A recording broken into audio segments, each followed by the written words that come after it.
અનસ જુવાનીની ઉંમરે હતો અને પોતાના અંદરના જજ્બાતને સમજી શકતો નહોતો. શબનમ તેની પાસે આવી અને કહેવા લાગી, અનસ ભાઈ, આ સવાલ સમજાવો ને. શબનમ 13 વર્ષની હતી. અનસ સવાલ સમજાવતા જ ખબર નહીં કેમ તેને ટચ કરી રહ્યો હતો. ત્યારે જ અબ્દુલ સાહેબ અંદર આવ્યા અને તેને મારવા લાગ્યા. બેશરમ, શરમ નથી આવતી તને? મોટા પપ્પા, તમે અનસભાઈને કેમ મારી રહ્યા છો? અને પછી અબ્દુલ સાહેબે શબનમની હિફાજત માટે અનસ સાથે તેના લગ્ન કરાવી દીધા હતા અને અનસને વિદેશ મોકલી દીધો હતો. વર્ષો પછી જ્યારે અનસ પાછો આવ્યો ત્યારે ખૂબ જ સુંદર અને જવાન છોકરીને જોઈને તેના હોશ ઉડી ગયા. તે બસ તેને જોતો જ રહી ગયો. શબનમ પોતાની જ ધૂનમાં ભાગી જઈ રહી હતી કે ત્યારે જ તેનું માથું કોઈ ભારે વસ્તુ સાથે જોરથી અથડાયું. આ દિવાલ અહીં કોણે ઊભી કરી દીધી? તે દર્દથી કણસતા બોલી. અનસ, જ્યાં હસીનાને જોઈને પહેલાથી જ પોતાના હોશ ગુમાવી ચૂક્યો હતો. ત્યાં છોકરીની વાત સાંભળીને ભડકી ગયો.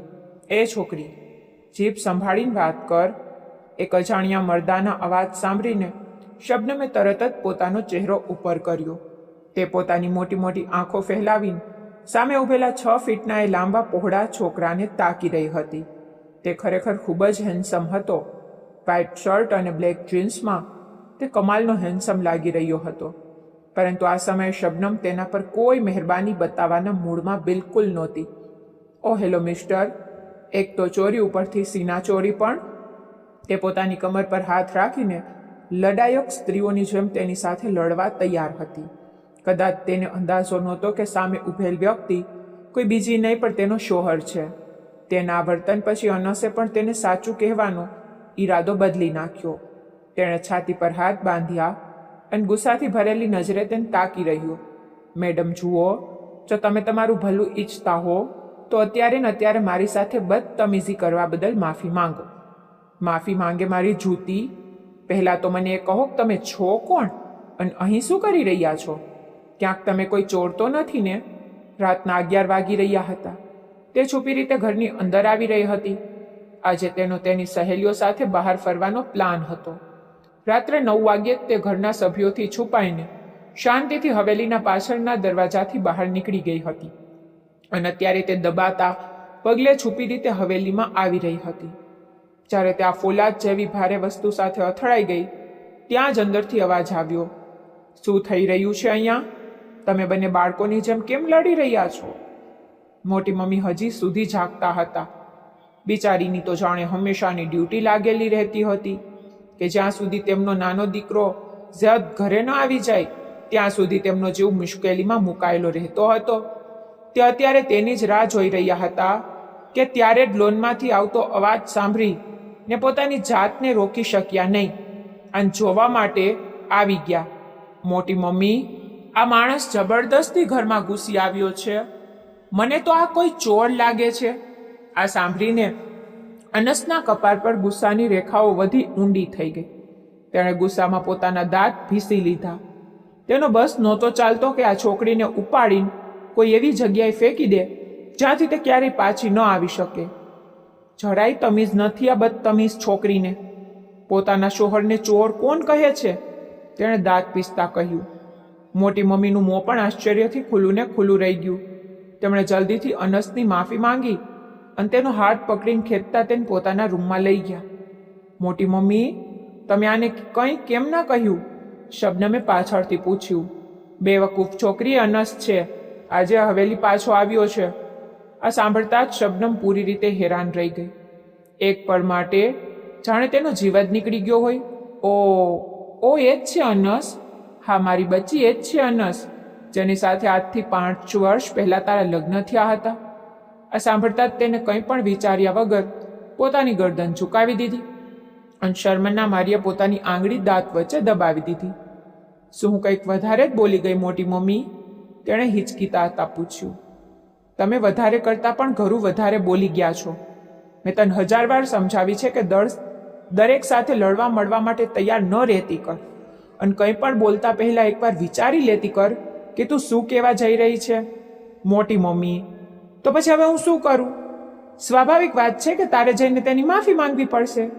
જાણે છે ને તેનો નેચર કેવો છે. શું અત્યારે જઈને તેની માફી માંગું? ના બેવકૂફ છોકરી, અત્યારે જઈને તારા રૂમમાં આરામ કર અને ટેન્શન ન લે. હું પોતે બધું સંભાળી લઈશ. પણ આગળથી વાત કરતી વખતે જરા ધ્યાન રાખજે. તેમણે પ્રેમથી પોતાની માસૂમ ભત્રીજીનો ગાલ થપથપાવ્યો, જે ફક્ત ચહેરાથી જ માસૂમ લાગતી હતી, બાકી અંદરથી તો પૂરી આફતની પડીકી હતી. મોટી મમ્મીના ગયા પછી શબનમની આંખો કલીમને શોધવા લાગી, જે તેનો સેકન્ડ કઝિન હતો. તેણે વાયદો કર્યો હતો કે આજે રાત્રે તે પિઝા ઓર્ડર કરશે અને બધા કઝિન્સ મળીને પિઝા પાર્ટી કરશે. બાકીના કઝિન્સને પણ શોધતી વખતે તે જેવી હોલની અંદરથી બહાર નીકળી તો કલીમ તેને લોનમાં ઊભો દેખાયો. કલીમને જોઈને તે જોરથી હાથ હલાવવા લાગી, પરંતુ કલીમના ચહેરાના એક્સપ્રેશન અચાનક જ બદલાઈ ગયા. તેણે તરત જ પોતાની નજર ઉપર ઉઠાવી અને બાલ્કનીમાં ઊભેલી એ વ્યક્તિ પર એક નજર નાખી, જ્યાં અનસ પોતાના પૂરા ઠાઠ અને રૂઆબ સાથે ઊભો રહીને તેને ખૂબ જ ગુસ્સા ભરેલી નજરે જોઈ રહ્યો હતો. તું અહીં છુપાઈને બેઠો છે? હું તો તને બધી જગ્યાએ શોધી ચૂકી છું. શબનમે હાફતા હાફતા કહ્યું, મને જણાવ કે પાર્ટીનું શું સીન છે? અસલમાં મારી તબિયત થોડી ખરાબ છે. હું મારા રૂમમાં જઈને આરામ કરી લઉં છું, કલીમે ગંભીરતાથી કહ્યું અને જલ્દીથી પોતાની વાત પૂરી કરીને ત્યાંથી ચાલ્યો ગયો. એ જ વખતે શબનમની નજર પણ ઉપરની તરફ ઉઠી, જ્યાં અનસ હાસ બાંધીને કોફીની ચૂસકી લેતા તેને ઊંડી નજરે જોઈ રહ્યો હતો. શબનમના દિલના ધબકારા જાણે એક પર માટે રોકાઈ ગયા. તેણે તરત જ પોતાની પાપણો ઝુકાવી દીધી. અનસના હોઠ પર એક ઊંડું સ્મિત તરી આવ્યું. તારી સાથે તો હજી ઘણા બધા હિસાબ કિતાબ બાકી છે, તેણે મનોમન વિચાર્યું અને પાછો પોતાના બેડ તરફ વધી ગયો. બીજી સવાર ખૂબ જ ચમકદાર હતી, પરંતુ સવારમાં જ હવેલીમાં હોબાળો મચી ગયો હતો.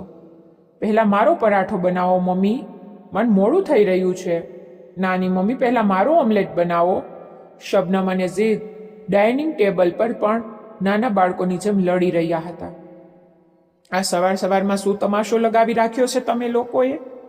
એક ભારે અને રૂઆબદાર અવાજ તેમના કાળે પડ્યો તો બંને આશ્ચર્યથી પોતાની ગરદનો જીરાફની જેમ ઉપર ઉઠાવી.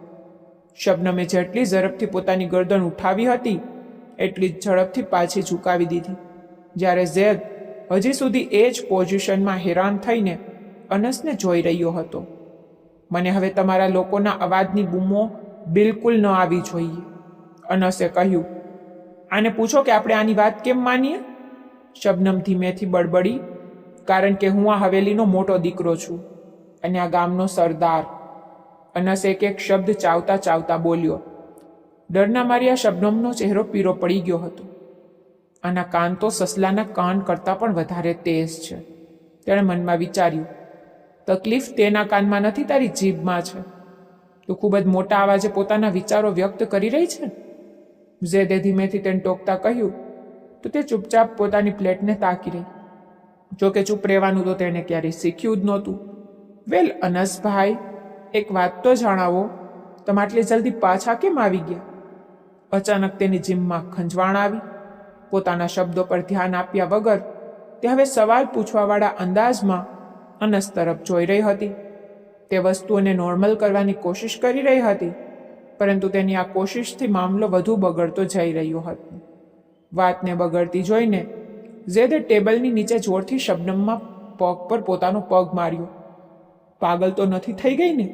સૈયાને ભૈયા બનાવી દીધો? આ સાંભળીને તેનો ચહેરો શરમના માર્યા લાલ થઈ ગયો. અનસની હાલત પણ તેનાથી કંઈક અલગ નહોતી. બાકીના બધા લોકો પણ તેને ગુસ્સાથી ઘૂરી રહ્યા હતા. તેની મમ્મીનો તો બસ નહોતો ચાલતો કે તે પોતાની દીકરીનું મગજ કાઢે, તેમાં થોડી અકલ નાખે અને ફરીથી તેના માથા પર ફિટ કરી દે. તેમની દીકરી હંમેશા તેમને બધી જગ્યાએ શર્મિંદા કરાવતી હતી. અમારા કહેવાનો મતલબ હતો અનસજી. મમ્મી, મને ભૂખ નથી, હું જાઉં છું. તે એક ઝાટકા સાથે ઊભી થઈ. તેનો હાથ ટેબલ પર રાખેલા જગ સાથે અથડાયો અને બીજી જ પળે જ્યુસનો જગ પડી ગયો. અડધાથી વધારે જ્યુસ અનસના કપડા પર પડી ચૂક્યું હતું.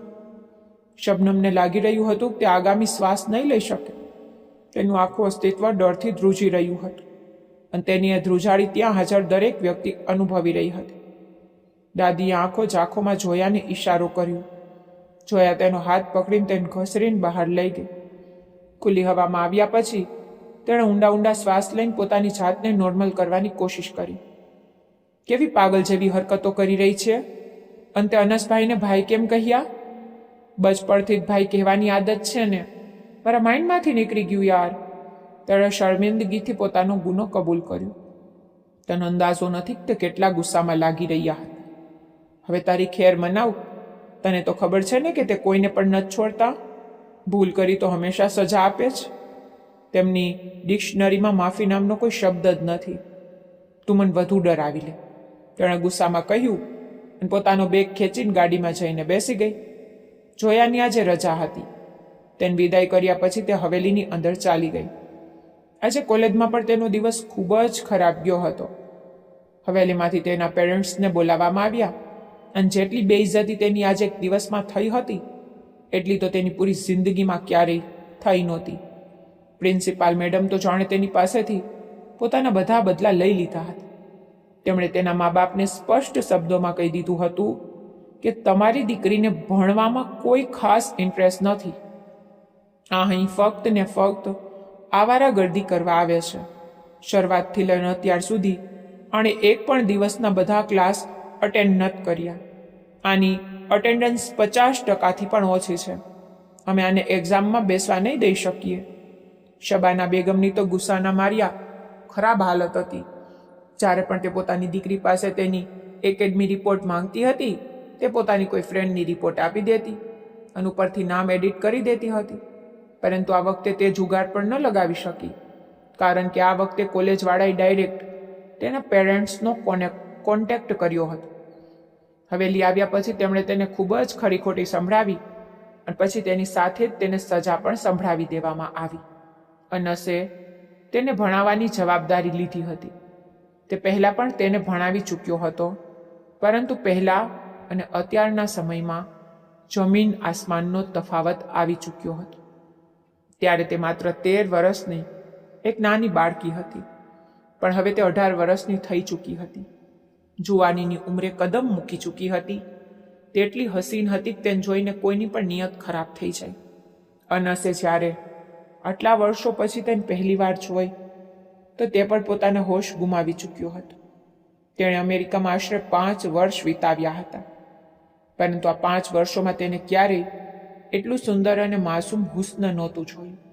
કદાચ આ જ એ હુસ્ન હતું જે તેને પાછું પોતાના દેશ ખેંચી લાવ્યું હતું. રાતના બરાબર 8 વાગ્યે તે ડરતા ડરતા અનસના રૂમમાં આવી. તે બેડ પર અડધો સૂતેલો સિગારેટના કશ લઈ રહ્યો હતો. શબનમે કંઈ પણ વિચાર્યા વગર પોતાના નાક પર હાથ રાખી દીધા. અનસે તેની હરકત જોઈ તો એક દબાયેલું સ્મિત તેના હોઠ પર આવી ગયું. તેણે બીજી જ પળે એ સ્ટ્રેસમાં સિગારેટ ઓલવી નાખી. તેની નજરોની સામે તે પૂરી રીતે નર્વસ થઈ રહી હતી. શબનમનું દિલ કરી રહ્યું હતું કે તે બસ અહીંથી ક્યાંક ગાયબ થઈ જાય, પરંતુ આ પણ અશક્ય હતું. તેના માથા પર જે મુસીબત આવી હતી તે તેની પોતાની ભૂલનું પરિણામ હતું, પણ હવે હર હાલમાં તેણે આ સહન કરવું જ પડતું હતું. અહીં અનસે તેને બેડ પર બેસવાનો ઈશારો કર્યો. તે નાના નાના કદમ ભરતી આવી અને તેનાથી ઘણું અંતર રાખીને બેસી ગઈ. તેનું આ રીતે ગભરાઈને અંતર રાખવું જોઈને અનસ મનોમન મુસ્કુરાઈ બેઠો. મમ્મીએ કહ્યું છે કે તમે મને ટ્યુશન ભણાવશો? તે તેની નજરોથી બચીને પોતાની આંગળીઓ ટચકાવવા લાગી અને નાના બાળકોની જેમ હિચકિચાતા બોલી, હું તો તને આના સિવાય પણ ઘણું બધું શીખવવા માંગુ છું. એ ખૂબ જ ઊંડા અંદાજામાં બોલ્યો તો અચાનક શબનમના પૂરા અસ્તિત્વમાં એક બેચેની દોડી ગઈ. જાણે તેને કોઈ ઝટકો લાગ્યો હોય. અનસ તેની એક એક હરકત પર નજર રાખી રહ્યો હતો. તેણે મનોમન વિચાર્યું, એટલે કે હવે તું એટલી પણ માસૂમ નથી કે મારી વાતોનો મતલબ ન સમજી શક. ચોપડીઓ ખોલ. તેણે આગામી હુકમ સંભળાવ્યો. તેણે ઉતાવળમાં જલ્દીથી ચોપડી ખોલી. તે ચોપડી ઊંધી પકડી છે મેડમ. તે હાથ સુધી નર્વસ થઈ ચૂકી હતી કે તેને કંઈ સૂજી નહોતું રહ્યું. ઉપરથી અનસની નજરો. પ્લીઝ પ્લીઝ તમે મને આ રીતે ન જુઓ, હું કન્ફ્યુઝ થઈ રહી છું. આખરે તેને પોતાનું માથું ઉઠાવ્યું અને અકળાતા કહ્યું, હું તો તને બિલકુલ નોર્મલ રીતે જોઈ રહ્યો છું. ના, તમે મને ગંદી નજરોથી ઘૂરી રહ્યા છો. આ વખતે પણ તે કંઈ પણ વિચાર્યા વગર બોલી તો ગઈ, પણ પોતાની જ વાત પર તે પૂરી રીતે શર્મિંદી થઈ ગઈ. તેને સમજાતું નહોતું કે અનસનો સામનો કેવી રીતે કરે. તેની મુશ્કેલી સરળ કરવા માટે અનસે તેની વાતને બિલકુલ નજરઅંદાજ કરી દીધી અને સવાલ પૂછવા લાગ્યો, મારા ભણવાની રીતથી તો તું ખૂબ જ સારી રીતે વાકેફ છે, પરંતુ મેં હવે આ રીતમાં થોડો બદલાવ કર્યો છે. હવે તું જેટલી પણ ભૂલો કરીશ તને તેની સજા મળશે, અને સજા શું હશે એ મારી મરજીથી નક્કી થશે. આ સાંભળીને શબનમની આંખોમાં ડર ઉતરી આવ્યો અને તે ગભરાઈને પાછળની તરફ ખસી ગઈ. શું તમે મને મારશો? ના, તેણે પોતાના શબ્દો પર ભાર આપતા કહ્યું. આ બધું ખૂબ જ મજેદાર થઈ ગયું છે અને તને આમાં ખૂબ મજા આવશે. તે કોઈ નાની બાળકી નહોતી જે તેની વાતોનો મતલબ ન સમજી શકે, અને અનસ પણ સારી રીતે જાણતો હતો કે તેને લાઈન પર કેવી રીતે લાવવી. તેણે શબનમના રિપોર્ટ કાર્ડ જોયા હતા. તે દરેક ટેસ્ટમાં ખરાબ રીતે ફેલ હતી. કોઈ પણ સબ્જેક્ટમાં તેને એક પણ નંબર નહોતો મેળવ્યો. દરેક ટેસ્ટમાં સીધા 0 માર્ક્સ. હવે અનસ નહોતો ઈચ્છતો કે તે ફેલ થવાની હેટ્રિક બનાવે અને પૂરા ખાનદાનમાં તેનું નામ રોશન કરી દે. અનસે તેને કેટલાક સવાલ હલ કરવા માટે આપ્યા. તે સવાલોને એવી રીતે જોઈ રહી હતી જાણે પોતાની જિંદગીમાં પહેલી વાર તેમને મળી રહી હોય. અને એવું તો થવાનું જ હતું જ્યારે તમે વર્ષમાં એકવાર પણ ચોપડી ખોલી ન જુઓ. મને કંઈ સમજાતું નથી, આ કહેતા જ તેણે ધ્રુસકે રોવાનું શરૂ કરી દીધું. અનસ આ અચાનક થયેલા ડ્રામા માટે બિલકુલ તૈયાર નહોતો. આ નાની છોકરીના આંસુ અનસને સીધા પોતાના દિલમાં પડતા હોય તેવું લાગ્યું. અરે શું થયું? આ રીતે કેમ રોઈ રહી છે? તેણે બેચેનીથી પૂછ્યું. મને કંઈ સમજાતું નથી. તો મને જણાવને, હું હમણાં તને સમજાવી દઉં છું. પહેલાં તું રોવાનું બંધ કર. અનસે આગળ વધીને પોતાના હાથથી તેના આંસુ સાફ કર્યા.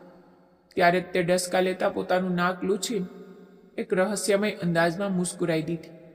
પણ તેની બદકિસ્મતી હતી કે અનસે તેનું સ્મિત જોઈ લીધું.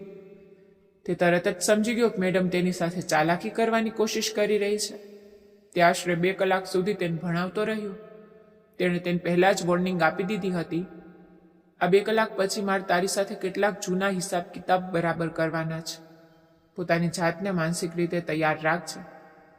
તે બિચારી ભણવાની વચ્ચે પણ સતત એ જ વિચારમાં ડૂબેલી રહી કે ના જાણે તે કયા હિસાબ કિતાબની વાત કરી રહ્યો છે. ખબર નહીં તે તેને કેવી સજા આપશે. ક્યાંક એવું તો નહીં હોય કે પહેલાંની જેમ તેને પૂરી રાત બહાર ઠંડીમાં ઊભી રાખે. ના, મારી માસૂમ ટાંગો તો થોડી વાર ઊભા રહેવા પણ દુખવા લાગે છે. જો આણે મને મારી તો હું સીધી દાદાજી પાસે જઈ નાની ફરિયાદ કરી દઈશ. તે મનોમન પ્લાનિંગ કરી રહી હતી. જેવી તે સવાલ હલ કરીને ફ્રી થઈ, અનસે ચોપડીઓ ઉપાડી અને એક તરફ મૂકી દીધી.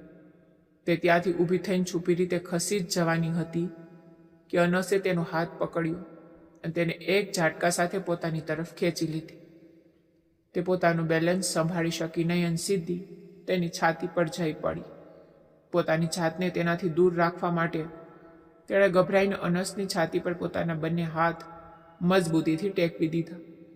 અનસના હાથ તેની કમર પર હતા. તેના હોઠમાંથી એક દર્દભરી ચીસ નીકળી ગઈ અને એ જ પડે અનસના જજ્બાત વધુ ભડકી ઉઠ્યા. અનસ ભાઈ, મને દર્દ થઈ રહ્યું છે. તેણે ખોટા સમયે ખૂબ જ મોટી ભૂલ કરી દીધી હતી. બીજી જ પડે અનસે તેને ઝાટકા સાથે પોતાની નીચે સુવડાવી દીધી અને તેના હોઠોને પોતાના કાબૂમાં લઈ લીધા. તેની આંખો પહેલાં તો આશ્ચર્યથી ખુલી રહી ગઈ, પછી બીજી જ પડે તેની નજદીકીમાં પાણી વગરની મટલીની જેમ તડપવા લાગી. અનસ દીવાનાની જેમ તેના હોઠોને પી રહ્યો હતો. તેના માટે આ બધું સહન કરવું મુશ્કેલ થઈ ગયું હતું. તેણે અનસના કોલરને કસાવીને પકડી રાખ્યો હતો અને તેને પોતાનાથી દૂર હટાવવાની કોશિશ પણ કરી ચૂકી હતી. પરંતુ અનસે તેના હાથોને પોતાની ગિરફમાં લઈને તેની દરેક કોશિશને નાકામ કરી દીધી હતી. જ્યારે દર્દના માર્યા તેની આંખોમાં આંસુ આવી ગયા તો અનસ થોડો પાછળ હટ્યો અને ગોળથી તેનો ચહેરો જોવા લાગ્યો. તે ઊંડા શ્વાસ લઈ રહી હતી અને પોતાની જાતને નોર્મલ કરવાની કોશિશ કરી રહી હતી. તેની આંખોમાં ફરિયાદ પણ હતી અને ડર પણ. જેવા તેના હોઠ ધીમેથી હલ્યા તેને પોતાના મોંમાં લોહીનો સ્વાદ અનુભવાયો. અનસે તરત જ તેના નીચેના હોઠ પર પોતાનો અંગૂઠો ફેરવીને ત્યાં હાજર લોહીનું નાનું ટીપું સાફ કરી દીધું. તમે ખૂબ જ ખરાબ છો, તેણે ગભરાઈને કહ્યું અને ત્યાંથી ઊભી થઈને જવા લાગી. ત્યારે જ અનસે કમરથી પકડીને તેને ફરીથી બેડ પર સુરાવી દીધી. મેં હજી તને અહીંથી જવાની પરવાનગી નથી આપી, અહીં જ રોકાઈ જા. તે પોતાના એક એક શબ્દ પર ભાર આપતા બોલ્યું. મેં તને શું કહ્યું હતું? મને ફરીથી ભાઈ કંઈ ના બોલાવતી. તે તેના વારમાં પોતાની આંગળીઓ પોડવી રહ્યો હતો. ડરના માર્યા તેણે ફરીથી પોતાની આંખો બંધ કરી લીધી. તેને લાગ્યું કે અનસ તેના વાળ ખેંચશે, પરંતુ અનસે તેના માથાની નીચે હાથ રાખ્યો અને તેનો થોડો ઉપર ઉઠાવ્યો. હવે તેનો ચહેરો અનસના ચહેરાની બિલકુલ નજીક હતો અને બંનેના નાક એકબીજાને ટચ થઈ રહ્યા હતા. અનસે બીજો હાથ તેની ગરદન પર રાખ્યો અને અંગૂઠાથી તેને પંપાળવા લાગ્યો. તેના મોંમાંથી ફરીથી એક ડૂસકું નીકળ્યું. એટલે કે તું મોટી થઈ ગઈ છે. તે પોતાનું કપાળ તેના કપાળ સાથે ટેકવતા બોલ્યું. તો હવે હું પણ વધુ રાહ નહીં જોઉં. તે તેના કાન પાસે ઝૂકીને ભારે અવાજમાં બોલ્યો. તેણે કશું વિચાર્યા વગર નામાં પોતાની ગરદન હલાવી દીધી. નહીં. અનસ તેનાથી થોડો દૂર થયો અને તેને ગુસ્સા ભરેલી નજરે ઘૂરવા લાગ્યો. શું મતલબ છે તારો? નહીં, પ્લીઝ મન છોડી દો. મને અહીંથી જવું છે અનસભાઈ. એકવાર ફરી તેના મોંમાંથી ભાઈ નીકળી ગયું અને હવે તો અનસ તેને છોડવાના મૂળમાં બિલકુલ નહોતું. ભાઈ કહ્યા પછી પણ તેણે તરત જ પોતાના હોઠ પર હાથ મૂકી દીધો. અનસ તેની આદા પર સ્મિત કરી બેઠો. તને કોણે કહ્યું કે દર વખતે મારું નિશાન એક જ હશે? તે રહસ્યમય અને ઊંડા અંદાજમાં બોલ્યો. તો બસ તેનો ચહેરો ઘૂરીને રહી ગયો. જેવી તેણે અનસના હાથોની હરકત પોતાની કમર અને ધબકારા પર અનુભવી, તે ખરાબ રીતે તડપથી તેની પકડમાં મચલવા લાગી. અનસ તેના પર ખરાબ રીતે હાવી થવા લાગ્યો. તે જોર જોરથી નામાં માથું હલાવતી હતી. હવે જો આ પ્રકારની હરકતો કરીશ તો પોતાનું જ નુકસાન કરીશ. તે એક એક શબ્દ ચાવતા બોલ્યો. શાંતિથી અહીં જ સૂતી રહે. મને સખ્તાઈ કરવા પર મજબૂર ન કર. તેણે તેના બંને હાથોને ખરાબ રીતે પોતાની પકડમાં જકડી લીધા હતા અને તેની ટાંગોને પણ પૂરા પોતાના કાબૂમાં કરી ચૂક્યો હતો. હવે તે ખરાબ રીતે તેના દયાભાવ પર હતી.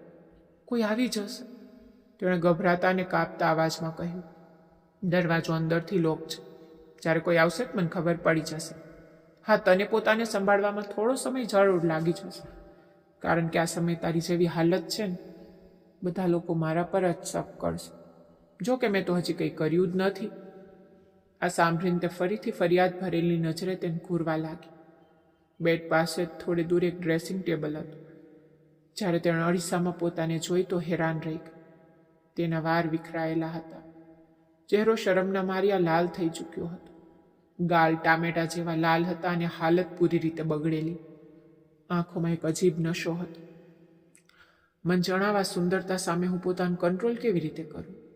તે ફરીથી તેના કાન પાસે ચૂમતા બોલ્યું તો પોતાની ગરદન એક તરફ કરીને પોતાને ઓશિકામાં છુપાવવાની કોશિશ કરવા લાગી.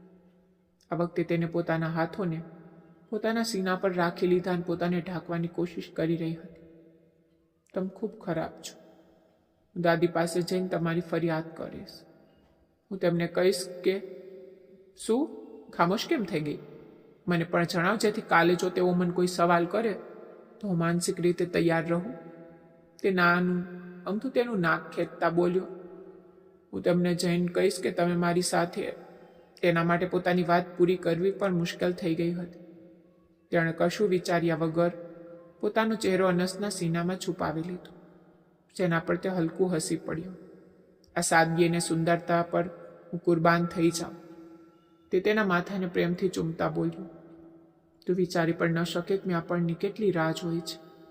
તેણે શબનમને પોતાનાથી થોડી દૂર કરી તેની દાઢી પકડીને તેનો ચહેરો ઉપર ઉઠાવ્યો. 5 વર્ષ થઈ ગયા છે હું રાહ જોઈ રહ્યો છું. હવે મારા માટે પોતાના પર કાબૂ રાખવો ખૂબ મુશ્કેલ છે, મારી વહાલી શબનમ. જ્યારે તેણે અનસના હાથોને પોતાના શર્ટના કિનારા પર અનુભવ્યા તો તે તડપી ઉઠી.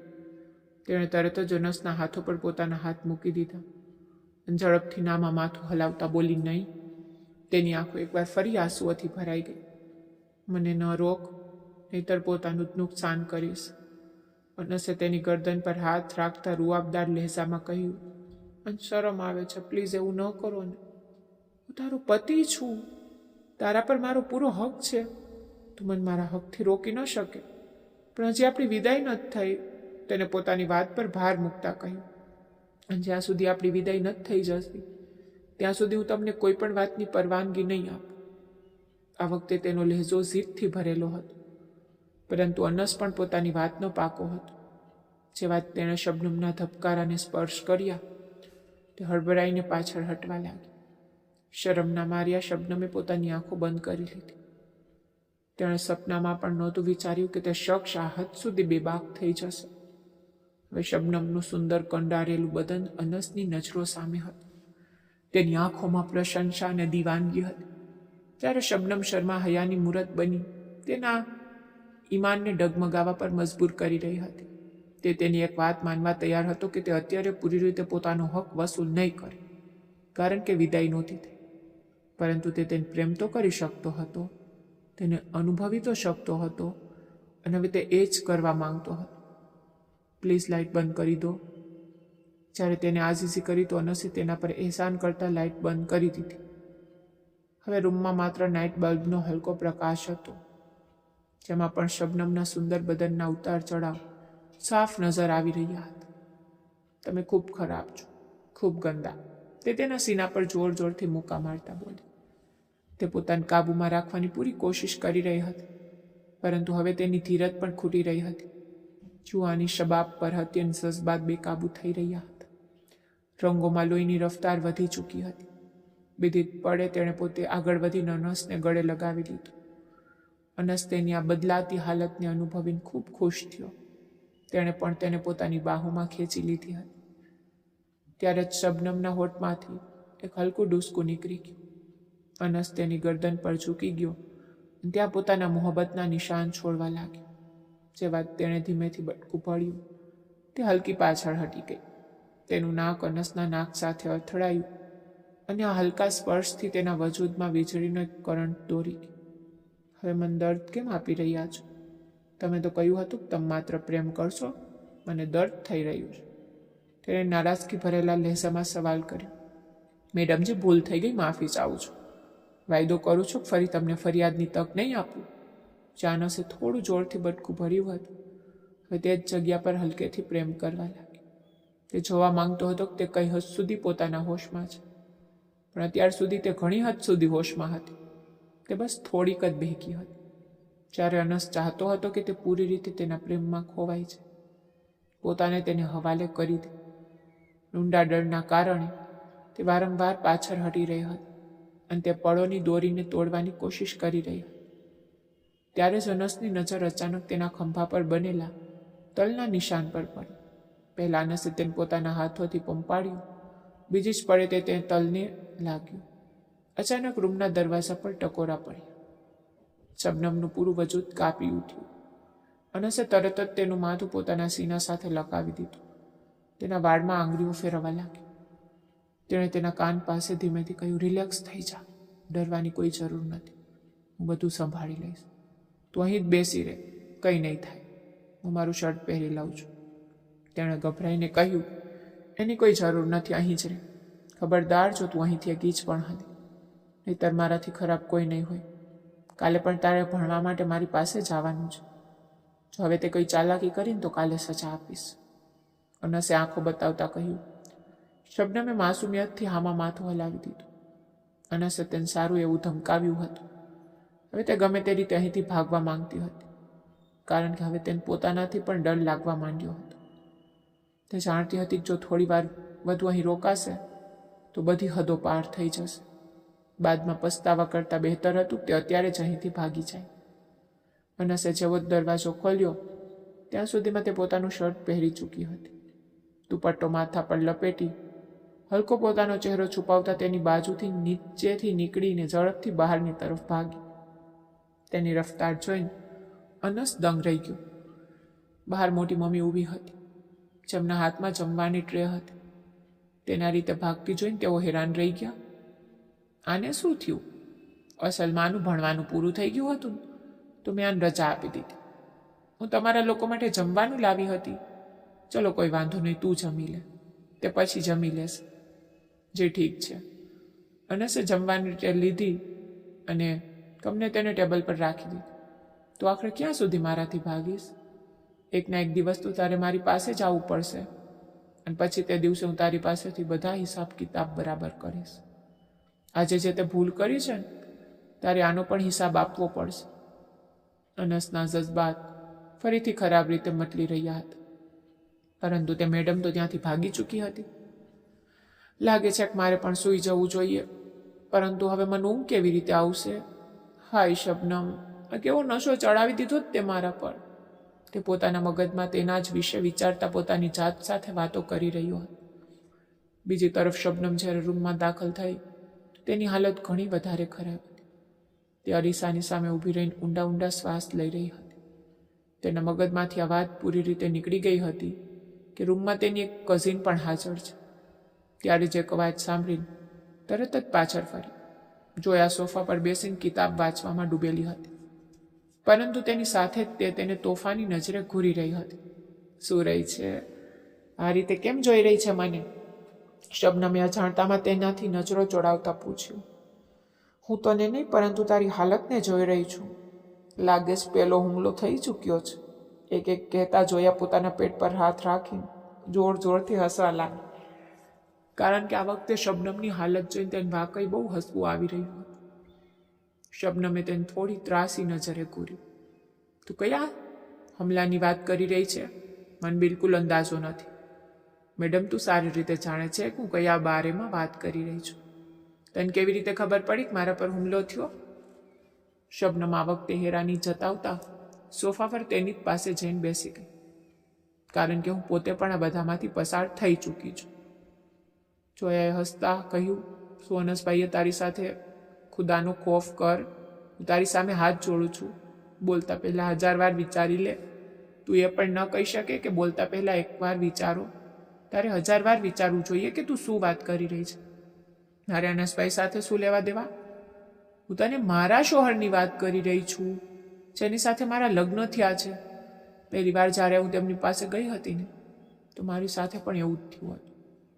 તેઓ એવું કેમ કરે છે? શબનમે ફરીથી માસુમિયતથી સવાલ કર્યો. બેવકૂફ છોકરી, પત્ની છે તું એમની. આ કદર સુંદર અને હસીન પત્નીને જોઈને કોઈ કેવી રીતે પોતાના પર કાબૂ રાખી શકે? તો પછી વિદાય કરી લે ને. નહીં, હું વિદાય નહીં કરું. તેઓ બહુ જ બેશરમ માણસ છે. વિદાય પછી તો મારો જીવ જ લઈ લેશે. તેઓ તો વેસે પણ તારો જીવ લઈને જ રહેશે. જોયા તેને ઊંડી નજરે જોતા બોલી. યાર, મેં કંઈ ખોટું તો નથી કર્યું.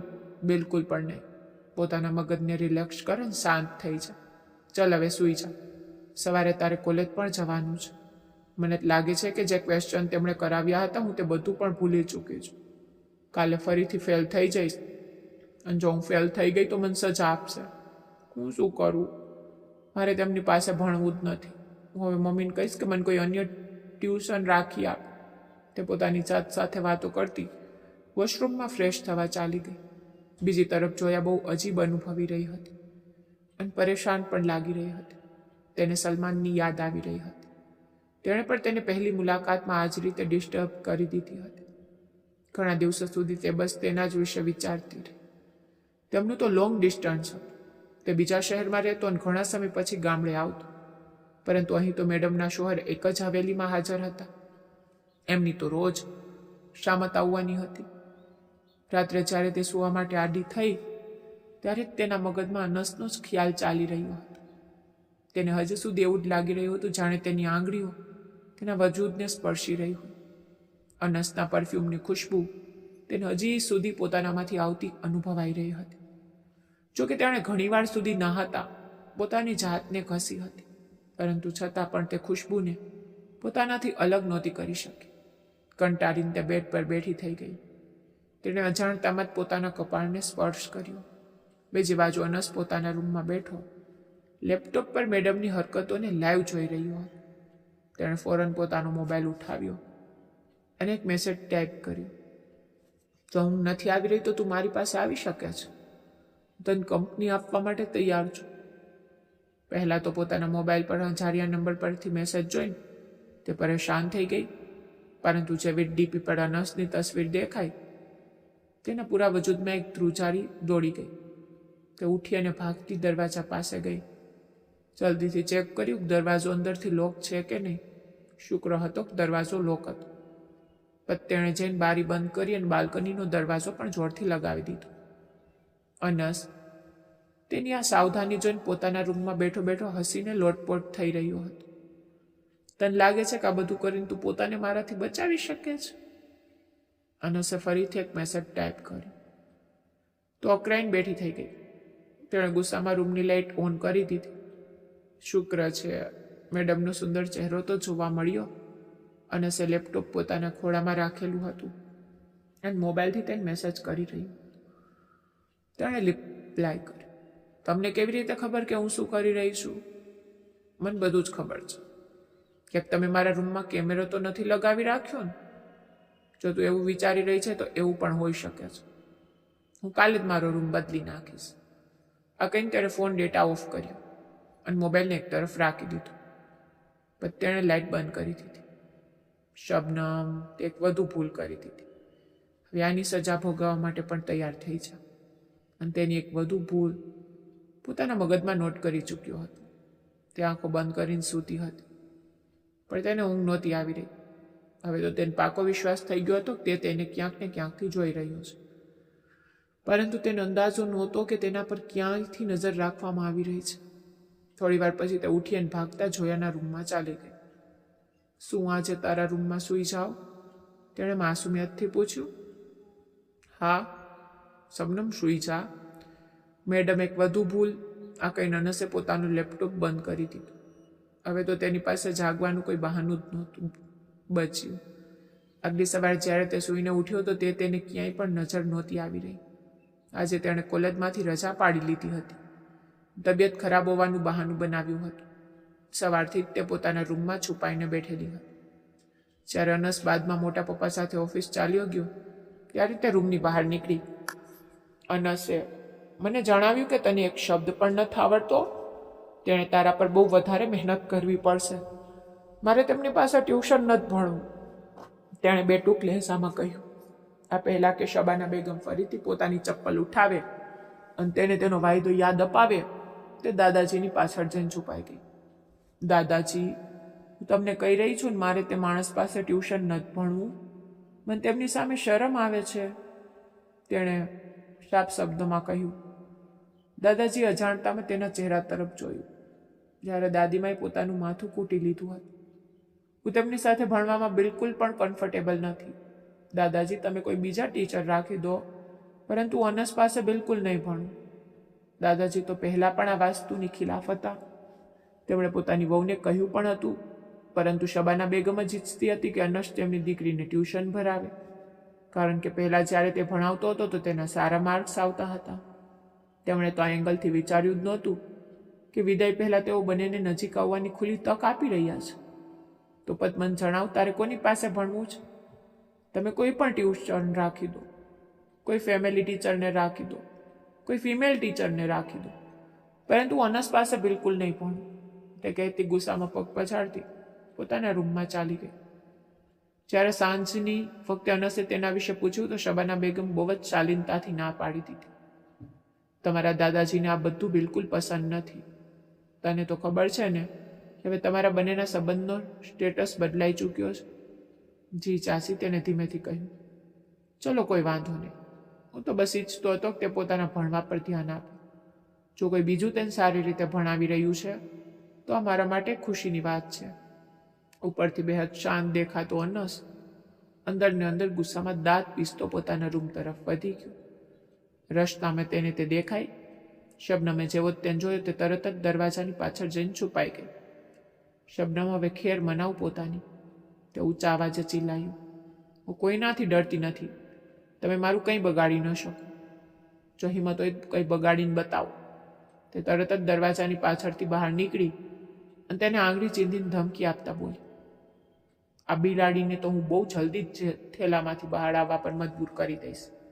હું બિલાડી નથી. તમે મારું કંઈ પણ નથી કરી શકતા. હું તમને કહી રહી છું. અનસે બેકાબૂ થઈને પોતાના કાન પર હાથ રાખી લીધા, કારણ કે આ કાફી તેજ અવાજમાં વાત કરી રહી હતી. આ બેવકૂફ છોકરીનું કંઈ નહીં થઈ શકે. પોતાના માથા પર હાથ મારતો ફ્રેશ થવા ચાલ્યો ગયો. રાતના આશરે 10 વાગી રહ્યા હતા. તે કિચનમાં ગીત ગણગણાતા પોતાના માટે નૂડલ્સ બનાવી રહી હતી. આ વાત પૂરી રીતે ભૂલી ચૂકી હતી કે સાંજે જ તેણે સિંહના મોંમાં હાથ નાખ્યો હતો અને આ સમયે તેનું આ રીતે આરામથી ખુલ્લેઆમ ફરવું ખતરાથી ખાલી નહોતું. પરંતુ ભૂખ પણ તેના પર આ કદર હાવી હતી. બાકી બધી વાતો તેના મગજમાંથી નીકળી ચૂકી હતી. અચાનક કોઈ તેની પાછળ આવીને ઊભું રહી ગયું અને સે જેવી જ પોતાની દોરી તેના ખંભા પર રાખી તે પોતાની જગ્યા પર બિલકુલ થી દીધી. તે તેની સુગંધથી જ તેને ઓળખી ચૂકી હતી. શું થયું? ગીત ગાવને, બહુ પ્યારો અવાજ છે તારો. તે દાંત પીસતા બબડ્યું. તે પાછળ હટવા લાગી તો અનસે પોતાનો હાથ તેની કમરની ચારે તરફ લપેટી દીધો. શબનમે તરત જ તેના હાથોને પકડી લીધા. તમે આ શું કરી રહ્યા છો? વધારે કંઈ નહીં, બસ તને યાદ અપાવવાનો પ્રયત્ન કરી રહ્યો છું કે તારા પર મારો પૂરો હક છે. તું ચાહે તેટલા પ્રયત્નો કરી લે, મારી પહોંચથી દૂર નથી જઈ શકતી. તેના વાળમાં પોતાનો ચહેરો છુપાવતા બોલ્યો, આ સમયે આપણે કિચનમાં છીએ, એ જ તો હું સમજાવવા માંગુ છું. જો અહીં આપણને કોઈ જોઈ લેશે તો સીન ક્રિએટ થઈ જશે અને કદાચ કાલે જ આપણી વિદાય કરાવી દેવામાં આવે. એટલા માટે મારી સાથે મારા રૂમમાં ચાલ, જેથી કોઈ તમાશો પણ ન થાય અને આપણો પ્રેમ પર પૂરો થઈ જાય. હું આપને પ્રેમ નથી કરતી, એટલા માટે તો કહી રહ્યો છું કે મારી સાથે ચાલ. હું તને મારી જાતને પ્રેમ કરવા પર મજબૂર કરી દઈશ, મારી પ્યારી શબનમ. આ વખતે તેને તેના કાનના નીચેના ભાગને પ્રેમથી પોતાના દાંતમાં દબાવી તો તે તડપીને પાછળની તરફ હટી ગઈ. અનસજી પ્લીઝ એવું ન કરો ને. તેના પ્રેમભર્યા અંદાજ પર અનસનું દિલ ખુશીથી ઝૂમી ઉઠ્યું. બહુ જલ્દી શીખી ગઈશ, તે તેના ગાલ ખેંચતા બોલ્યો અને પછી તેનાથી થોડો દૂર જઈને ઊભો રહી ગયો. તે ઊંડા ઊંડા શ્વાસ લઈ રહી હતી. આ પ્લીઝ અહીંથી જાઓ, એ જ તું ઈચ્છે છે કે હું તને પ્રેમ કરું. તે ફરીથી તેની તરફ વધવા લાગ્યો. ત્યારે જ તે ઝડપથી બોલી, નહીં, આપ અહીં જ રોકાય છે, પરંતુ થોડા દૂર થઈને ઊભા રહો. હું તો અહીં જ ઊભો રહીશ. શું તને કોઈ પ્રોબ્લેમ છે? નહીં, મને કોઈ પ્રોબ્લેમ નથી. તેણે બેબસીમાં અનસથી પોતાની નજરો જોડાવી. તેના હાથ એકવાર ફરીથી ધ્રુજવા લાગ્યા હતા. તું મને જોઈને આટલી કન્ફ્યુઝ કેમ થઈ જાય છે? હું આપને જોઈને કન્ફ્યુઝ નથી થતી, પણ આપની હરકતોથી પરેશાન થાઉં છું. આપ બહુ જ બેશરમ માણસ છો. હજી તો મેં બેશરમી વાળું કોઈ કામ જ કર્યું નથી. હજી આનાથી વધારે પણ કંઈ બચ્યું છે તો તે પણ જણાવી દો. તે જણાવવાની નહીં પણ બતાવવાની વસ્તુ છે. જો તું કહે તો હું તને બતાવી શકું છું, તેણે તોફાની અંદાજમાં કહ્યું. જે સાંભળીને તેના હોશ ઉડી ગયા. આપ તો એક નંબરના બેશરમ માણસ છો, તે ફરીથી લથડતા આવાજે બોલી. એટલામાં નૂડલ્સ બની ગયા. અનસ બોલ્યો, મને પણ ખાવા છે અને તારી સાથે એક જ પ્લેટમાં ખાવા છે. જો આપને લાગી રહ્યું છે કે હું ઇન્સ્ટાગ્રામ વાળી રીલ ક્રિએટ કરીશ તો આપણી ગેરસમજ. એટલે તું પણ મારી જેમ એવી જ રીલ્સ જુએ છે? કેમ નહીં જોઉં? તારું પણ તો દિલ કરતું હશે ને? મારું એવું કોઈ દિલ નથી કરતું. તે નજરો ચોરાવતા નૂડલ્સ ઉઠાવીને પોતાના રૂમમાં જઈ રહી હતી કે અનસે દરવાજામાં પોતાનો પગ અડાવી દીધો અને તેની સાથે જ રૂમની અંદર દાખલ થઈ ગયો. હવે મેડમની હાલત એવી હતી જાણે કાપો તો લોહી ન નીકળે અને બસ તેના ચહેરાને એક ટીસે જોતી જ રહી ગઈ. તેને હજી સુધી વિશ્વાસ નહોતો થઈ રહ્યો કે તે જાલિમ શખ્સ તેના રૂમમાં અંદર આવી ચૂક્યો છે. આનો શું મતલબ હતો? આનાથી આગળ તે કંઈ વિચારી પણ નહોતી શકતી. બીજી તરફ અનસ તેના ચહેરાને નજરઅંદાજ કરતો તેના રૂમમાં ઘૂસવા લાગ્યો અને તેની વસ્તુઓને અડવા લાગ્યો. અચાનક તેની નજર દિવાલ પર લાગેલા સલમાન ખાનના પોસ્ટર પર પડી. આ શું છે? તેણે ચીડાતા પૂછ્યું. આ સલમાન ખાન છે, મારો ક્રશ છે, મને બહુ ગમે છે, એટલે મેં આનું પોસ્ટર મારા રૂમમાં લગાવ્યું છે. અબ પોતે જુઓ, કેટલો હેન્ડસમ છે કસમથી. અને જોઉં છું તો તારું દિલ સિર્ફ મને જોઈને ધડકવું જોઈએ. અનસ તરત જ તેની તરફ વધી. તેણે નૂડલ્સનો બાઉલ તેના હાથમાંથી લઈને સાઈડમાં રાખ્યો. પોતાની આંગળીઓ તેની આંગળીઓમાં ફસાવી દીધી. તેની શ્વાસોની ગરમાહટ પોતાની ગરદન પર મહેસૂસ કરી રહી હતી. ત્યારે જ અનસના મગજમાં તેના ખંભા પર બનેલા તે તલનો ખ્યાલ આવ્યો. તેણે વગર વિચારે શર્ટને ખંભાથી થોડો નીચે ખસેડી દીધો. ગભરાઈને તેને તરત જ પોતાના ખંભા પર હાથ રાખ્યો અને તેને છુપાવવાનો પ્રયત્ન કરવા લાગી. અનસે તેને ઘૂરીને જોઈ તો તેણે ડરીને પોતાનો હાથ તરત જ નીચે પાડી દીધો. ગુડ. એક એક કરીને તે પૂરા હક સાથે તે દિલ અડવા લાગ્યો. તારા પર કોનો હક છે? તેણે તેના કપાળ સાથે પોતાનું કપાળ ટેકવતા પૂછ્યું. મારા પર અનસ સાહેબનો હક છે, ઉમેદ લથડતા અવાજે બોલી. હવે અત્યારે ને અત્યારે તે પોસ્ટર ઉતાર અને તેને ફાડીને ડસ્ટબિનમાં ફેંક. ચલ શાબાશ, જલ્દી જા. પરંતુ અમે બહુ મોંઘું મંગાવ્યું હતું અને પર મારા સારા એવા પૈસા ખર્ચ થયા છે. અચ્છા, તો પૈસાની વાત છે. આ કહીને અનસે પોતાનું વોલેટ કાઢ્યું અને થોડા પૈસા કાઢીને તેના હાથ પર મૂકી દીધા. તો પછી આ લે, તું જેટલા ચાહે તેટલા પૈસા લઈ શકે છે. અહીં સુધી કે ક્રેડિટ કાર્ડ પણ રાખી લે, પરંતુ તે પોસ્ટરને ઉતારીને ડસ્ટબિનમાં ફેંકી દે. તે ક્રેડિટ કાર્ડને જોઈને ખુશીથી ઝૂમી ઉઠી. તેને નાનપણથી જ શોપિંગ કરવાનો બહુ શોખ હતો, પરંતુ તેની મમ્મી ફિઝુલ ખર્ચીના સખ્ત વિરુદ્ધ હતા. તેને ફક્ત જરૂરતની વસ્તુઓ જ અપાવતી હતી, જેનાથી માંડ તેનું ગુજારું થઈ શકતું. જો ક્યારેક ભૂલથી થોડા વધારે પૈસા તેના હાથમાં આવી જતા તો તેને સાચવવા તેના માટે મુશ્કેલ થઈ જતું. તે કોઈને કોઈ ફાલતુ વસ્તુમાં પૈસા ઉડાવી દેતી હતી અને પછીથી ઘરવાળાઓ પાસે સારો એવો ઠપકો ખાતી. એટલા માટે તેની મમ્મીએ તેને હંમેશા કંટ્રોલમાં રાખી હતી. પોસ્ટર ફાડતા પહેલાં તેણે તે ક્રેડિટ કાર્ડ ઉઠાવ્યું અને તરત જ પોતાની મુઠ્ઠીમાં દબાવી દીધું. અનસ તેની આ હરકત પર હસતા ધીમા અવાજે બોલ્યો, લાલચુ છોકરી. તેણે દિવાલ પરથી પોસ્ટર ઉતાર્યું, તેને ફાડીને ટુકડા કરી અને ડસ્ટબિનમાં ફેંકી દીધું. જોકે દિલમાં તેણે એક નવો પ્લાન બનાવી લીધો હતો કે તે આજે જ સલમાન ખાનના 3-4 નવા પોસ્ટર ઓર્ડર કરશે અને તેને પોતાના શોહરની નજરોથી છુપાવીને રાખશે. આખરે તે દરેક વસ્તુ સાથે બેવફાઈ કરી શકતી હતી, પરંતુ પોતાના ક્રશ ખાન સાથે ક્યારેય નહીં. હવે આપ પ્લીઝ અહીંથી જાઓ, તે એક શબ્દ પર જોર આપતા બોલી. હું ફક્ત એક જ શરત પર અહીંથી જઈશ. અનસ ભલા ક્યાં આટલી આસાનીથી તેની વાત માનવાનો હતો? કઈ શરત? તેણે પૂછ્યું. તું 1 અઠવાડિયા પછી વિદાય માટે હા કહી દઈશ? તેણે ધીમેથી હામાં માથું હલાવી દીધું. બસ તેનાથી પીછો છોડાવવા માંગતી હતી. પછી મારી પણ એક શરત છે. હા ઠીક છે, હું માનવા માટે તૈયાર છું. મેં સાંભળ્યું છે કે આપ બહુ જ ઓપન માઇન્ડેડ છો. તારા મામલામાં તો બિલકુલ પણ નથી. આપ ચીટિંગ કરી રહ્યા છો. ઠીક છે, મને જણાવ કે શું વાત છે. મારે કોલેજનો ટ્રીપ જઈ રહ્યો છે. આપ મને આ ટ્રીપ પર જવાની પરમિશન આપી દો. એક્ઝામના દિવસોમાં કોલેજનો કયો ટ્રીપ જાય છે? શું આપ મારા પર શક કરી રહ્યા છો? નહીં, હું તારા પર શક નથી કરી રહ્યો. બસ તને સવાલ કરી રહ્યો છું. અમારા મેડમ લઈને જઈ રહ્યા છે. અમારું લાસ્ટ યર છે ને, એટલા માટે. આપ પ્લીઝ દાદી પાસે પરમિશન અપાવી દેજો. ટ્રીપ ક્યારે જઈ રહ્યો છે? પરમ દિવસે જઈ રહ્યો છે. ઠીક છે, હું તને પરમિશન અપાવી દઈશ, પરંતુ પોતાનું બહુ ધ્યાન રાખજે. મોબાઈલનું લોકેશન ઓન રાખજે અને કોઈ પણ પ્રોબ્લેમ હોય તો તરત જ મારો કોન્ટેક્ટ કરજે. ઠીક છે, તે પ્રેમથી તેના ગાલને થપથપાવતા બોલી.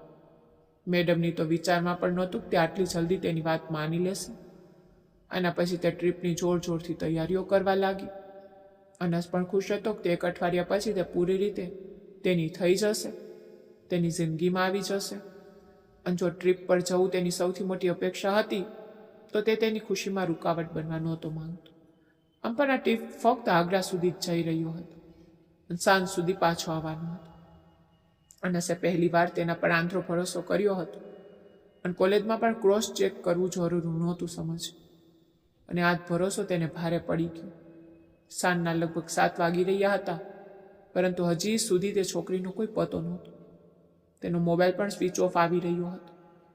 અનસે જ્યારે પ્રિન્સિપાલ મેડમને કોલ કર્યો તો પ્રિન્સિપાલે સાફ ના પાડી દીધી. અમારો તો એવો કોઈ પણ ટ્રીપ ન જઈ રહ્યો. આપને તો કોઈ ગેરસમજ થઈ છે, અથવા તો તેણે આપની સાથે જૂઠું બોલ્યું છે. આ સાંભળીને ગુસ્સાથી અનસનું લોહી ઉકળવા લાગ્યું. તેના ભરોસાનો નાજાયજ ફાયદો ઉઠાવવામાં આવ્યો હતો. તેણે એક નજર દાદીને જોયા, જે તેની પાસે જ ખૂબ પરેશાન ઊભા હતા. શું થયું છે? તેમણે શું કહ્યું? તે ક્યાં સુધી પાછી આવી રહી છે? છોકરીઓના મામલામાં કોણ આ રીતે લાપરવાહી કરે છે? અનસ તેમની વાતોનો જવાબ આપ્યા વગર ઝડપથી હવેલીની બહાર નીકળ્યો અને રફ ડ્રાઇવિંગ કરતો આગ્રા તરફ નીકળી ગયો. રસ્તામાં તેણે પોતાના કેટલાક મિત્રોને પણ કોલ કરી દીધો કે તેનું લોકેશન ટ્રેસ કરવાનો પ્રયત્ન કર્યો, પરંતુ તે પણ બંધ આવી રહ્યું હતું. શબનમનો મોબાઈલ પણ સ્વિચ ઓફ હતો. ચિંતાના માર્યા તેની હાલત ખરાબ થઈ રહી હતી. ઘડી ઘડીએ તેને પોતાની જાત પર ગુસ્સો આવી રહ્યો હતો કે તેણે તેને આ હદે આઝાદી જ આપી કે આ બધું તેના બેઇંતહા લાડ પ્યારનું પરિણામ હતું. તે છોકરી તેને હળવાશમાં લેવા લાગી હતી. તે બરાબર નથી કર્યું શબનમ, તે બહુ ખોટું કર્યું. તે મારા ભરોસાને ઠેસ પહોંચાડી છે. તેનું દિલ તકલીફથી ભરેલું હતું. તેને હજી સુધી વિશ્વાસ નહોતો થઈ રહ્યો કે શબનમે તેની સાથે જૂઠું બોલ્યું છે, પણ આ છતાં તે દિલ જ દિલમાં તેની સલામતીની દુઆ માંગી રહ્યો હતો. જેવો તે આગ્રાની અંદર દાખલ થયો, તેનો મોબાઈલ રણકી ઉઠ્યો. કોઈ અજાણ્યા નંબરથી કોલ આવી રહ્યો હતો. બીજી તરફ તેને શબનમનો રડતો અવાજ સંભળાયો. પ્લીઝ પ્લીઝ મારી મદદ કરો, પ્લીઝ મને બચાવી લો. તે નાના બાળકોની જેમ ડસકા ભરી રહી હતી. એકદમ બેચેન થઈ ગઈ. મને જણાવ તું ક્યાં છે, નહીં તો એવું કર કોલ પર જ રહે, હું હમણાં જ તારી પાસે પહોંચું છું. તેણે તરત જ તે લોકેશન પોતાના એક ઓફિસર મિત્રને મોકલી દીધું, જે આગ્રામાં જ તૈનાત હતો. આગામી 20 મિનિટની અંદર તેનો મિત્ર શબનમની પાસે પહોંચી ચૂક્યો હતો. અડધા કલાકની ડ્રાઈવ પછી અનસ પણ તે જગ્યા પર હાજર હતો. શબનમે જેવો તેને જોયો તે ભાગતી તેની પાસે આવી અને તેની છાતીએ વળગીને નાના બાળકોની જેમ ફૂટી ફૂટીને રડવા લાગી. તે હવે તેનામાં પોતાનો આશરો શોધી રહી હતી. અનસ તેની સાથે વાત નહોતો કરવા માંગતો અને ના તો તેને કોઈ સહારો આપવા માંગતો હતો. પરંતુ તેના રડતાને હિચકીઓ લેતા વજૂદને જોઈને તેણે તરત જ શબનમને પોતાના ગળે લગાવી દીધી. તું અહીં કોની સાથે આવી હતી? તે તેના કાનની પાસે પોતાના ભારે અને રોફદાર અવાજમાં બોલી. હું અહીં મારી ફ્રેન્ડ સાથે આવી હતી. તેમણે મને ધોકો આપ્યો. તે બહુ ખરાબ છે. મને અંદાજો નહોતો કે તે મારો સોદો કરવા માટે મને અહીં લાવી છે. આ કહીને તે ફરીથી હિચકીઓ લઈ લઈને રડવા લાગી. અસલમાં તેનો પોતાની સહેલીઓ સાથે ફરવાનો પ્લાન બન્યો હતો, પરંતુ તે છોકરીઓ બહુ ખરાબ હતી અને શબનમ સ્વભાવથી જ માસૂમ અને નાસમજ હતી. એટલે લોકોને પારખવામાં તેનાથી હંમેશા ભૂલ થઈ જતી હતી. તે છોકરીઓએ થોડા સમય પહેલા જ શબનમ સાથે દોસ્તી કરી હતી અને દરેક વાત, દરેક મામલામાં તેને પોતાની સાથે રાખતી હતી. તે પણ ભણવાથી પૂરી રીતે કપાયેલી હતી. શબનમની જે નાનપણની સહેલી હતી, તેણે તેને ના પણ પાડી હતી કે આ છોકરીઓથી દૂર રહે.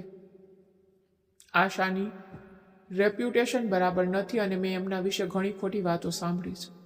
પરંતુ શબનમે પોતાની સહેલીની વાત ન માની અને પછી જ્યારે તે છોકરીઓએ શબનમ સાથે પોતાની દોસ્તી વધુ ઊંડી કરી લીધી અને તેને પોતાની સાથે આગ્રા ચાલવા કહ્યું, તો શબનમ પણ તરત જ તૈયાર થઈ ગઈ. તેને લાગ્યું હતું કે ઘરવાળાઓ પાસે પરમિશન લેવી બહુ મુશ્કેલ હશે. ઘરવાળા તરત જ કોલેજમાં કોલ કરીને કન્ફર્મ કરશે. પરંતુ પછી જ્યારે તેણે અનસ સાથે વાત કરી, તો મામલો તેની ઉમ્મીદ કરતાં ક્યાંય વધારે સરળ થઈ ગયો હતો. અનસ તેને લઈને પાછો હવેલી તરફ જઈ રહ્યો હતો. કોઈને કંઈ પણ ના બતાવતી, ઠીક છે? આંગળી ઉઠાવીને તેને વોર્નિંગ ભર્યા લહેજામાં સમજાવતા બોલી. હું તો આ જ વાત આપને કહેવાની હતી. મને લાગ્યું હતું કે આપ પોતે જઈને બધાને બતાવી દેશો. હું એટલો પડેલો નથી જે પોતાની ઇજ્જતને ઉછાળ્યા કરું. તું મારી ઇજ્જત છે, મારી જવાબદારી છે. અને તું વિચારી પણ નથી શકતી તારી વજહથી હું ઘરવાળાઓ સામે કેટલો શર્મિંદો થયો છું. જિંદગીમાં પહેલી વાર મને મારી જાતથી નફરત થઈ છે. પહેલી વાર મારો ફેસલો ખોટો સાબિત થયો છે. મોહબ્બત માણસ પાસે શું કંઈ નથી કરાવતી. તેણે ગુસ્સામાં જોરથી સ્ટીયરિંગ વ્હીલ પર હાથ માર્યો તો તે સહેમીન ગાડીના દરવાજાથી અડીને બેસી ગઈ. હું મારી ભૂલનો પસ્તાવો કરવા માટે તૈયાર છું. હું આપને વાયદો કરું છું કે આપને ફરી ક્યારેય ફરિયાદનો મોકો નહીં આપું. આ મારી પહેલી અને આખરી ભૂલ છે. પ્લીઝ મને માફ કરી દો. અનસે તોય કોઈ જવાબ ના આપ્યો. ગાડી જ્યારે પોર્ચમાં આવીને રોકાઈ તો શબનમ પોતાના ચહેરાને એક્સપ્રેશન નોર્મલ કરતા ઘરવાળાઓને મળવા લાગી. તેણે બહાનું બનાવ્યું કે બસ રસ્તામાં ખરાબ ગાડી થઈ ગઈ હતી ને આ જ કારણે મોડું થઈ ગયું. દાદીમાએ તો સાફ શબ્દોમાં કહી દીધું કે હવે કોઈ પણ ટ્રીપ પર જવાની કોઈ પરમિશન નથી. હવે વિદાય કરાવો અને શોહર સાથે હનીમૂન પર જાઓ. અનસે આ વાત પર પણ કોઈ પ્રકારનું રિએક્શન ના આપ્યું. તે કોઈની પણ સાથે વાત કર્યા વગર લાંબા લાંબા ડગલા ભરતો પોતાના રૂમમાં ચાલ્યો ગયો. અનસે ઘરવાળાઓ સાથે વિદાયની કોઈ વાત ન કરી. દિવસો અઠવાડિયામાં અને અઠવાડિયા મહિનામાં બદલાવા લાગ્યા. તે તેની જિંદગીથી પૂરી રીતે અલગ થઈ ગયો અને હવે આ જ વાત શબનમના દિલને તકલીફ પહોંચાડી રહી હતી. જે તેના પર પોતાનો જીવ લૂંટાવા તૈયાર રહેતો હતો, તેનું દીદાર કરવા માટે તરસતો હતો અને હવે તેનાથી પૂરી રીતે બેરુખી વર્તી રહ્યો હતો. એક રાત્રે તે હિંમત કરીને તેના રૂમમાં ચાલી ગઈ. અનસ બેડ પર બેસી લેપટોપ અને ઓફિસનું કોઈ કામ કરી રહ્યો હતો. તે આગલી જ પડે તેની સામે જઈને ઊભી રહી ગઈ અને હાથ જોડીને ફૂટી ફૂટીને રડવા લાગી. અનસે તરત જ તેના હાથ મજબૂતીથી પોતાના હાથોમાં થામી લીધા. શું કરી રહી છે? પાગલ તો નથી થઈ ગઈ ને? તે તેના ગળે વળગી ગઈ અને હિંચકીઓ લેતા રડીને બોલી, મને માફ કરી દો, પ્લીઝ મને માફ કરી દો. મારી સાથે આવું બરદાસ્ત ન કરો. મારાથી આ બધું નથી બરદાસ્ત થઈ રહ્યું. તને આખરે શું પ્રોબ્લેમ છે? તું મને પસંદ નહોતી કરતી, ના જ તું મારી સાથે લગ્ન કરવા માંગતી હતી. તારે તો ખુશ જવું જોઈએ કે હું તારાથી દૂર થઈ ગયો, કેમ કે મારું નજીક આવું તને ક્યારેય ગમ્યું નથી. આ સાંભળીને તે માસુમિયતથી નામાં માથું હલાવે લાગી. આ ખોટું છે, આ જૂઠું છે. આપ જૂઠ બોલી રહ્યા છો. હું આપને મોહબ્બત કરું છું, બેઇંતહા, નાનપણથી લઈને અત્યાર સુધી. સિર્ફ અને સિર્ફ આપને જ ચાહ્યા છે. બસ કન્ફ્યુઝ થઈ જતી હતી અને ડરી જતી હતી, પરંતુ મેં ક્યારેય પણ આપને ઠુકરાવ્યા નથી. તે બહુ જ ક્યુટ અંદાજમાં પોતાની મોહબ્બતનો ઇઝહાર કરી રહી હતી. અનસે આગલી પણ તેને ખેંચીને પોતાની છાતીએ લગાવી દીધી. હું તારાથી નારાજ નથી. હું બસ ઈચ્છતો હતો કે તને તારી ભૂલનો અહેસાસ થઈ જાય. હવે જ્યારે મને ભૂલનો અહેસાસ થઈ ગયો છે, પણ આપ વિચારી પણ નથી શકતા કે આપની આ બેરુખીએ મને કેટલી ટોર્ચર કર્યું છે. તો તને શું લાગે છે? તને તકલીફમાં જોઈને હું પોતે ચેનથી હતો? તો પછી વાત કેમ નહોતા કરતા? હું તારા પર ગુસ્સે હતો અને હવે મને આપના પર ગુસ્સો છે. આ કહીને તે જેવી ત્યાંથી જવા લાગી. અનસે તેને ફરીથી પોતાની તરફ ખેંચી લીધી. તારો ગુસ્સો તો હવે હું મારા ચાંગની જેમ બેસાડું છું. તું બસ સબ્ર કર. આ સાંભળીને તેણે શરમાઈને પોતાની પલકો ઝુકાવી લીધી. અનસે તેને ફરીથી પોતાની બાહોમાં સમેટી લીધી. પછી થોડા જ દિવસોમાં દાદીમાએ વિદાયની વાત નક્કી કરી દીધી અને અનસે શબનમને વિદા કરી હંમેશા માટે પોતાની જિંદગીનો હિસ્સો બનાવી લીધી. વિદાયની રાત્રે હવેલીનો તે રૂમ સિર્ફ તે બંનેના ધબકારાથી ગુંજી રહ્યો હતો.